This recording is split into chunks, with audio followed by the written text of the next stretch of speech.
Good morning, traders.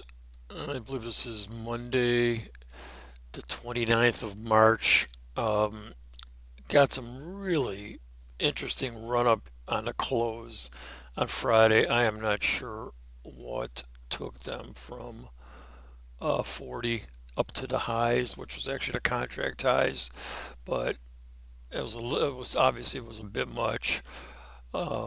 It rolled over overnight. I tried to get in earlier this morning to give you a better assessment. You can see basically this is this morning in a nutshell. It basically sets you up early for the what is called a pivot reversal buy right off the opening, and you'll see this a lot. Sometimes they'll jam it down early right into the bell, and then they'll just jump all over it. I did not take this trade. The blue rectangles are optional trades that should be considered. Um,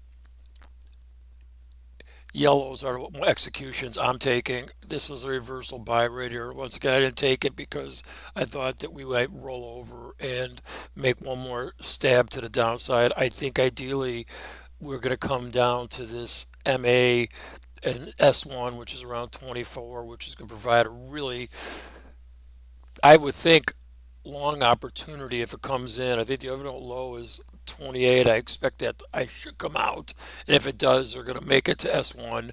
So, well, if it does, it might not. If it does, I think it's a really great location for a long opportunity with some significant success.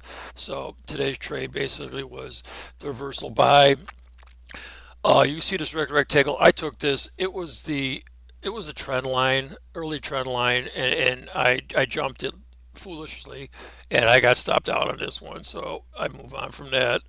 And then this is a 20 handle run up. I just took advantage of the excessive run up. I'm looking for weakness, and this provided a great short, which pretty much just ran all the way down. I took multiple levels on this one. This was another entry to this turn right here, was right there.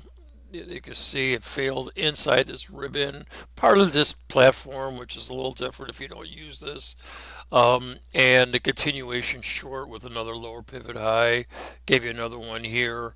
And then they decided they were what they're going to do around the pivot, and they sunk it a little lower, and now you can see what's kind of happening. They're struggling with the daily pivot. See this, and they're providing. These are tight short opportunities. These are chop. I'm kind of staying away from these. One of these was significant, and I took advantage of it, and that was this one. This was right here, although I didn't box it in with yellow, but I took it because it's a classic reversal at the pivot, but it's also the moving average right there, and it failed. So I took that short, and that's how I'm playing this market, and that's how I try to teach that pay attention to moving averages. Is the price above or below, and what is the trend? And generally, the price is going to continue to push if it can't get through to the downside. If it can't get through that moving average, which is sitting right now right around the daily pivot. And now you can just see it just chopping around. Here was a double top, another short, but it's choppy. This is all about management. The market's trying to get a feel for itself. You can see the commercials completely changed their program. This 41 area was, you could see, was the support area for the early session, or at least it tried to. I mean, it was the accelerated point from this morning. So this area was where they started this whole move to the upside, and now they're underneath it. So the commercials took a different turn at that location. You could see how they've influenced all this price here early in the morning. You can see we came again to the pivot now. Keep failing at the pivot, keep failing at the pivot, and we're just making lower lows. And I'm on my hands now. I'm waiting for the opportunity for a possible long opportunity from S1. So that's the early morning analysis. That will, in fact, probably bring the Dow down to about, if it gets there, but it's still too early to tell. So let's see how this plays out. I'll check with you guys later. Have a good day.